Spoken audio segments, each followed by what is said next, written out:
I will come back to again Surender Reddy గారు. ప్రస్తుతం అయితే రాఘరెడ్డి గారి దగ్గరికి వెళ్దాం. రాఘరెడ్డి గారు ఇప్పుడు సురేందర్ రెడ్డి గారు చాలా క్లియర్గా చెప్పిన వచ్చే ఎండాకాలంలో మనకు ఖచ్చితంగా నీళ్ళు అవసరం ఉన్నాయి. గత కాలంలో కూడా మనం స్టోరేజ్ చేయలేకపోయినాం. అది ఆ నీళ్ళన్నీ బంగాళాఖాతంలోనే పోయినాయి. వీళ్ళు కావాలనే దీన్ని కాలయాపన చేసుకుంటూ ఆంధ్ర రాష్ట్రానికి సంబంధించిన మేలుకొల్చడానికి ఈ జనకచర్లకు సంబంధించింది కానీ లేకుంటే గోదావరికి సంబంధించిన ఇప్పుడు కావేరీ ప్రణాళికకు సంబంధించి కానీ మనం సహాయపడుతున్నట్టుగా వారు కావాలని అక్కడి నుంచి వెళ్ళి స్టేరింగ్ నడిపిస్తాను ఇతను మొత్తం చేస్తున్నాడు అన్నట్టుగా కాలయాపన చేస్తున్నాడుగా ఒక వాస్తవానికి మనం చూస్తే కమిషన్కి సంబంధించిన రిపోర్టు మనం ప్రజెంట్ చేస్తూనే ఉన్నది. పీసీ ఘోష్ కమిషన్ ఏదైతే విచారణ చేపడుతుందో అది వేస్తాం. కాకపోతే ఎక్కడైతే స్తంభానికి 7th పియర్స్ ఏదైతే ఉన్నదో బ్లాక్ నెంబర్ 7లో అది దాన్ని ఒక రిపేర్ చేసుకుంటే అయిపోతుండే కదా. ఇప్పుడు రిపేర్ చేయకుండా అట్లానే వేచి వేయడం వల్ల ఇంకొక ఎండాకాలం కూడా మనకి ఇట్లానే పండిపోయిన తర్వాత ఇప్పటికే భూగర్భ జలాలు మొత్తం లోతు వెళ్ళిపోయినట్టుగా మనకి ఏదైతే వస్తున్నదో ఆ రిపోర్ట్ మీద మీరే స్పందిస్తారండి. ఒకటి మాత్రం గుర్తుంచుకోవాల్సిన అవసరం, వారి ఉద్దేశము మాట్లాడిన ఉద్దేశం రైతులకు అందియాలన్నది వాస్తవం. కానీ ఇక్కడ ఏంటంటే కొత్తది కట్టడం ఈజీ, కానీ ఒకటి నిర్ధారణకు వచ్చి అవన్నీ అవకతవకలన్నీ బయటికి తీసి ఏం పొరపాటు జరిగింది మళ్ళీ రీకన్స్ట్రక్షన్ చేయాలా ఎలా చేయాలా అన్న ఒకటి పూర్తిగా కాలేదు. దానివల్ల డీలే తప్ప దాన్ని పొడిగించి రాజకీయ లబ్ధి కోసం చేయాలనుకుంటే ఎప్పుడో వాళ్ళని అరెస్ట్ చేసేవాళ్ళం కదా, వాళ్ళను రికవరీ చేసేవాళ్ళం కదా, ఎల్ఎన్టీలో రికవరీ చేసేవాళ్ళం కదా. అలా ఉద్దేశం కాదు. అంటే రైతులకు బాగు చేయాలని లక్ష్యంతో మనం ఏ తప్పు కూడా జరగకుండా న్యాయబద్ధంగా పూర్తి విశ్లేషణ చేసిన తర్వాతనే ముందుకు పోవాలన్నది ప్రభుత్వ లక్ష్యం, రేవంత్ రెడ్డి గారి లక్ష్యం, ఉత్తమ్ కుమార్ రెడ్డి గారి లక్ష్యం. అయితే దానికి ఒకటి మాట, దీంట్లో నష్టపోయేది రైతులే, నష్టం జరిగేది ప్రజలకే. కానీ జరిగిన పొరపాట్లను ఒకసారి ప్రభుత్వం వచ్చి కూలేసింది అంటే టీఆర్ఎస్ కట్టింది కాంగ్రెస్ కూల్చేసింది అనే అవగాహనలోకి అంటే ప్రజలు నెట్టబడతారు. వాస్తవం అది జరుగుతుంది. కాబట్టి అలాంటి జరగకుండా అన్ని నిర్ధారణకు వచ్చిన తర్వాత ఎలా కన్స్ట్రక్షన్ చేయాలో దాని మీద కూడా వాళ్ళు ప్రభుత్వము దాని మీద విశ్లేషణ అడుగుతా ఉన్నారు, ఇంజనీర్లను అడుగుతా ఉన్నారు, ఎక్స్పర్ట్స్ కూడా అడుగుతా ఉన్నారు. అది కాలయాపన కోసం కాదు చేసేది, ఎక్స్పర్ట్ ఆలోచన చేయడం కోసమే, వాళ్ళ యొక్క నివేదిక తీసుకోవడం కోసమే ఈ కార్యక్రమము. 100% అది అవకతవకలు జరిగిన సంగతి వారు చెప్తున్నారు, ఎవరైనా చెప్తున్నారు. రేపు టీఆర్ఎస్ నాయకులు కూడా ఒప్పుకుంటున్నారు.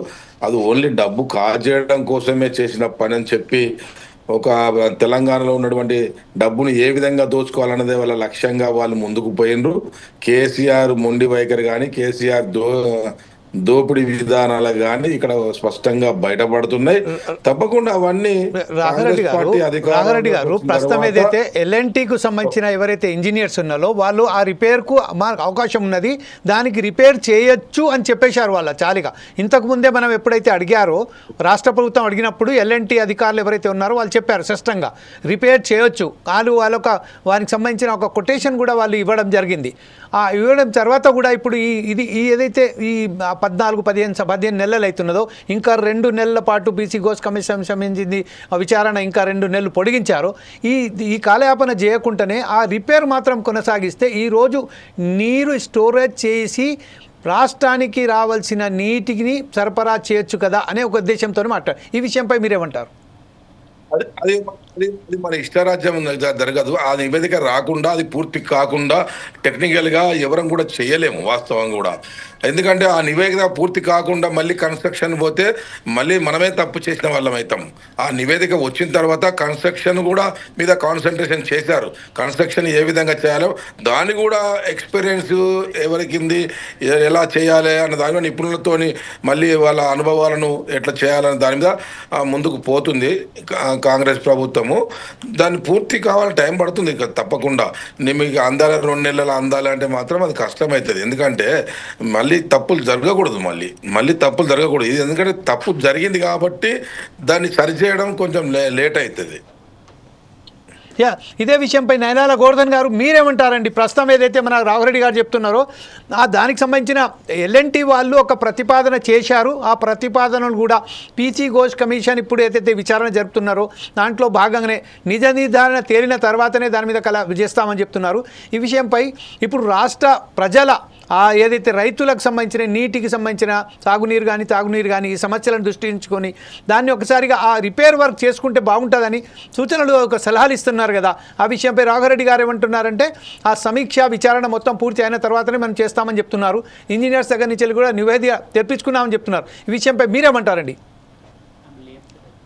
నేషనల్ డ్యామ్ సేఫ్టీ అథారిటీ దాని పునర్నిర్మాణం పైన, దాని రిహాబిలిటేషన్ పైన ఒక స్పష్టమైనటువంటి నివేదికలో వాళ్ళు వెల్లడి చేశారు. ఆ నివేదిక సారాంశం ఏంటంటే ఆ కూల్చడం కానీ దాని పునర్నిర్మాణం కానీ ఆషామాషి సంస్థలతో చేయడానికి వీల్లేదు. అది కూడా ఈ దేశంలో ఉండేటటువంటి ప్రముఖ వైజ్ఞానిక సంస్థలు ఆ రంగంలో, నీటిపారుదల రంగంలో వాటికి సంబంధించినటువంటి ఉన్నటువంటి అనేక దేశంలోనే అత్యంత ప్రముఖ సంస్థలను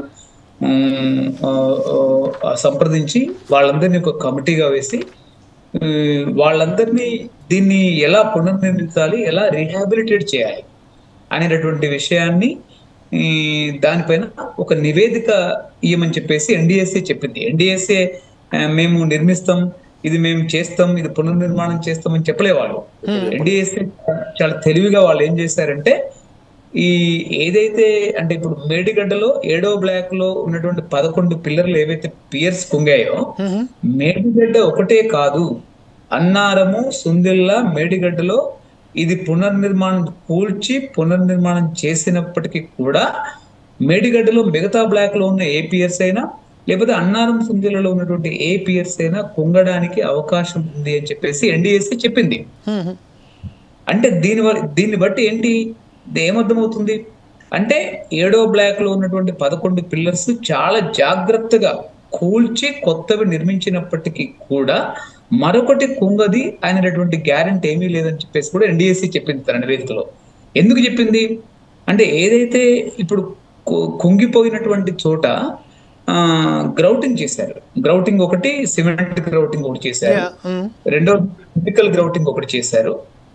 దాంతో పాటు పాలియూరథిన్ అని చెప్పేసేటటువంటిది మరొక పదార్థంతో కూడినటువంటి గ్రౌటింగ్ ఒకటి చేశారు.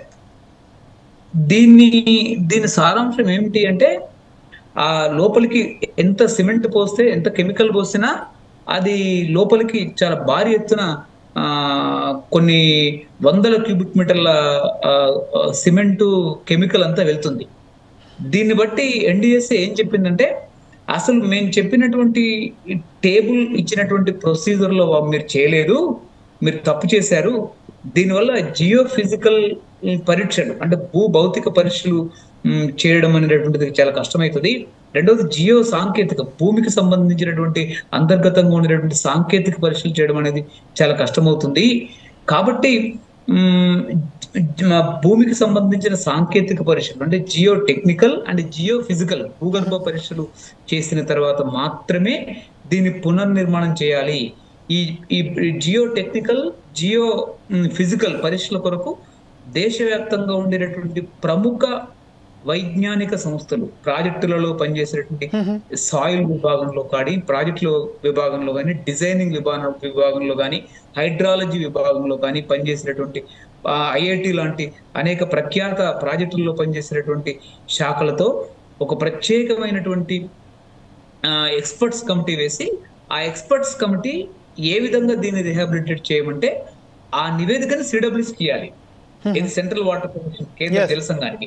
కేంద్ర జల సంఘానికి ఇచ్చిన తర్వాత కేంద్ర జల సంఘం కనుసన్నలలో దాన్ని పునర్నిర్మాణం చేయాలి.